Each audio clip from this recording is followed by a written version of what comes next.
Hi everybody, this is Rebecca Lynn Barkley, aka Boobop1987. This is my review for a day. And today's review, ladies and dudes, well my friends, we are finally here to movie review number 32.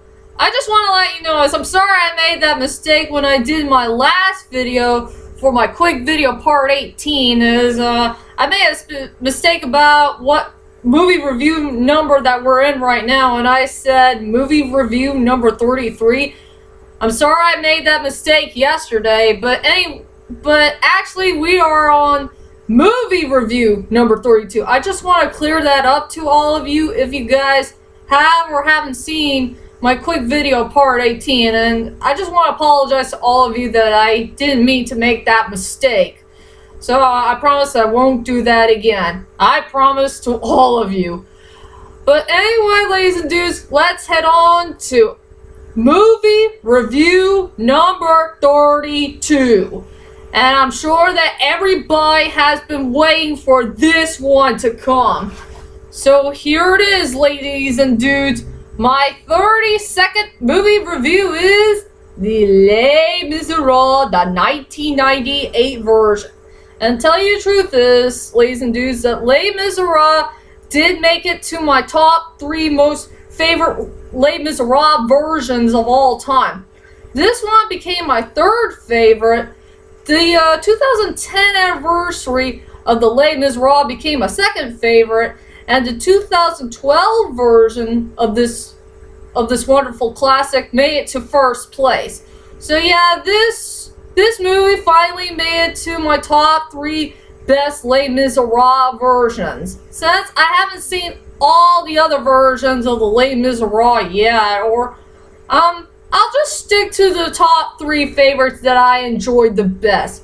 So anyway, without further ado, ladies and dudes, here is my 30-second movie review of the Les Miserables, the 1998 version. And plus, I'm gonna do a 2-part event for this one, just like I did for the House of Flying Daggers.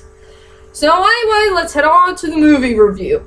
And since we already know about the plot of the story, it's a story about a man named Jean Bonhomme who is on the most important journey of his life to become a much better man than before after 19 years in prison when he did a crime that he committed of stealing a loaf of bread and just saving his loaf of bread for himself.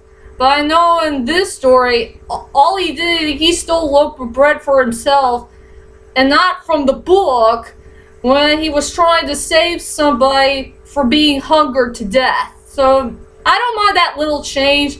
So after he got out of prison and he finally broke his parole, started to become a better man than before, he needs to be very, very careful of that police officer named Chavez, who is trying to find Jean Bonhomme for the last 9 or 10 years ago. And he's not going to give up until he finds him. So Jean Bonhomme is going to start running for his life and try to save himself as soon as he can. And also, he made a promise to Fantine that he will do the best he can to protect this cute little girl named Cosette away from danger, as soon as he can, for as long as he keeps his promise. So I will say that will be my whole entire plot of the Les Miserables, the 1998 version, since I already know about the story when I first saw the 2012 version of Les Miserables. And now, ladies and dudes, I guess you want to know is, what the heck do I think about this movie? To tell you the truth is, ladies and dudes, I really do love this movie. I remember the time in the year 2013, I only seen this movie twice.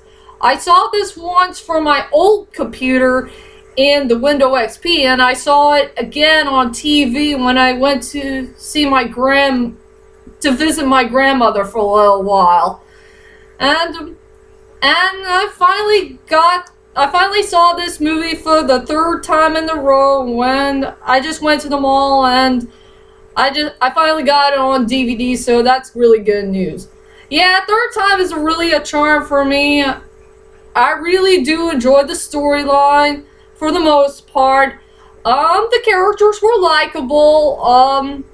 Well, except for one character who's kind of decent for me. I do like the photography of this movie. It had a really enjoyable score.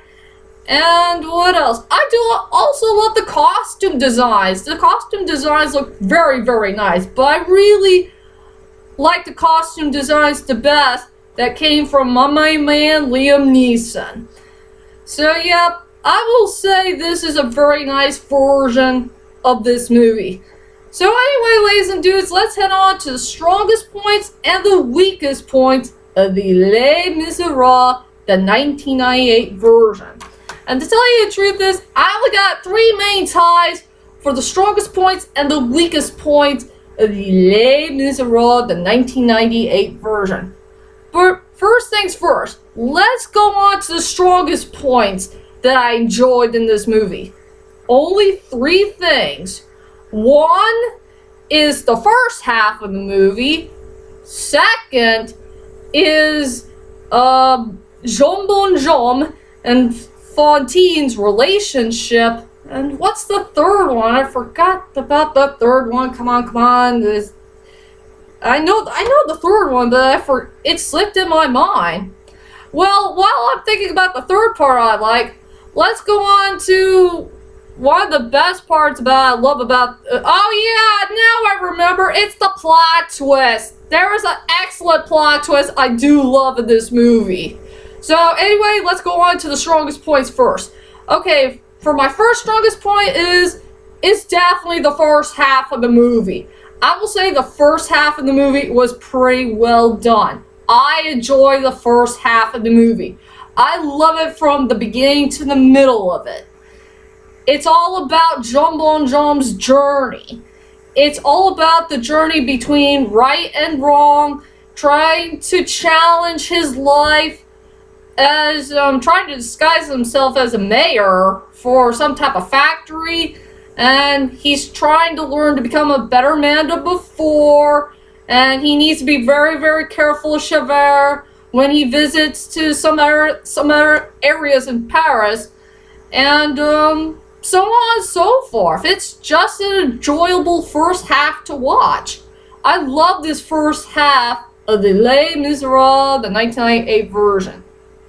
And also, I really love Jean Bonhomme and Fantine's relationship. I know it just grew short for them, but I really love the connection, the combining, and at least Jean Bonhomme and Fantine did have one thing in common.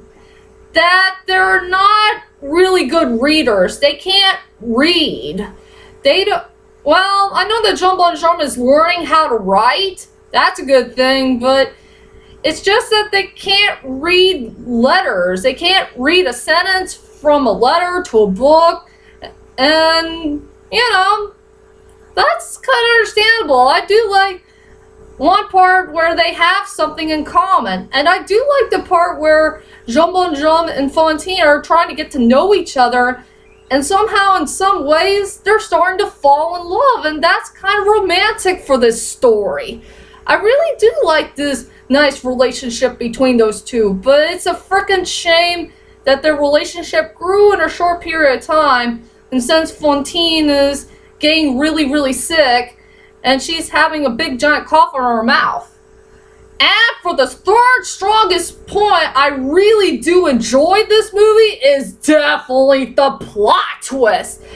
This version of Les Miserables has the best plot twist I have ever seen in this movie. And you know what this main plot twist is? Liam Neeson's Jean Bonhomme became such a bad A-word character. I mean, Liam Neeson worked really, really hard to make his Jean Bonhomme to become such a bad A-word dude. I mean, he has a couple of parts here and there where he did have some bad A-word moments. It was frickin' awesome. You gotta check out this version to believe it. And it will blow your mind, if you know what I mean. So those were my three main strongest points of this version of the Les Miserables, the 1998 version. Sadly, let's go on to the most weakest point of this movie. Sadly, there were three. Okay, the first weak point is, now don't get me wrong, I do enjoy the second half of the movie. The second half was really, really good. But one of my main problems is the second half of the movie is kind of a little bit rushed. It was way too rushy.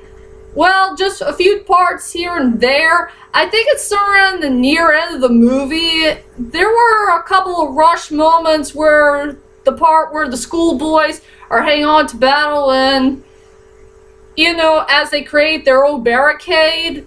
Yeah, I will say the battle was way too short and I wish it should have been a little bit longer to the story, if you know what I mean. So yeah, that was kind of rushed.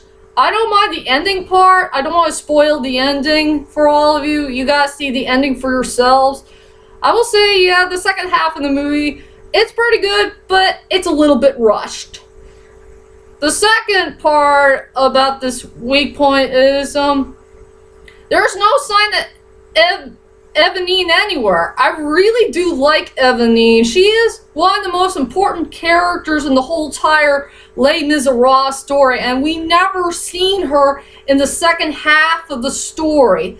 That really kind of bothers me, because it's important to have a little love triangle between Marius, Cosette, and Evanine. They just never add her in this movie, and I'm really darn disappointed about that. It's a frickin' shame. I wish I could say more, but that's another weak point that I cannot stand. And finally, the third main weak point of this movie is, I know everybody's gonna kill me for this, so I'm sorry to all of you, but the guy who did Javert, I will say he was okay. He was an okay Javert, but he's not really my most favorite Javert out of all the Javerts that I've seen in different versions of Les Miserables.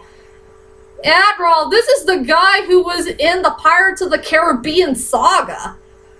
And the only good points I do like about this guy who playing Javert is just four things. He looks like Javert. He dressed pretty well as Javert. He does act so well as Javert. And I do like that line when he said, "I knew it." Those were the only good parts that I like about this performance of this dude. All I can say is Mr. Rush. Okay, the main problem I have with this guy who played Javert is, it's his voice. It's really his voice. I think his voice is being way too soft for the character. I mean, how should I say this? I just want to find a perfect actor who could play Javert who has a rough and tough voice.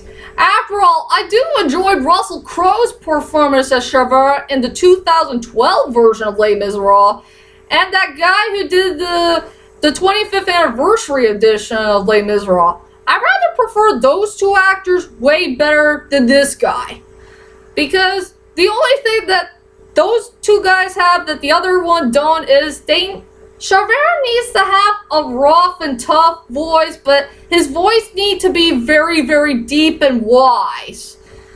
And to tell you the truth, ladies and dudes, if I were a person who's trying to pick up a good cast for which character that they need to play for a movie or TV show, for me, I think I'd rather pick Alan Rickman for the role. I think Alan Rickman would have been a way better choice to play Javert.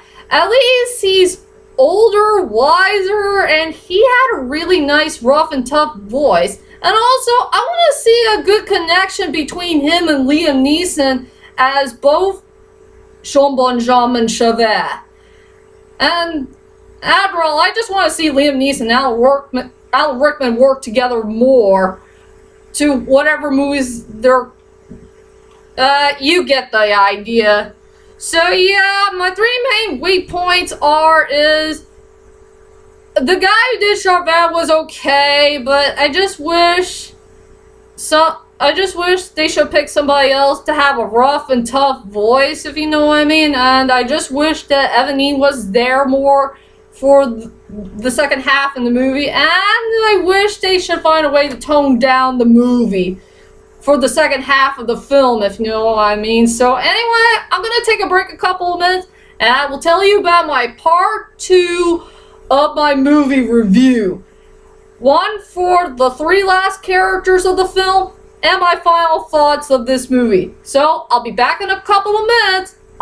Don't go away.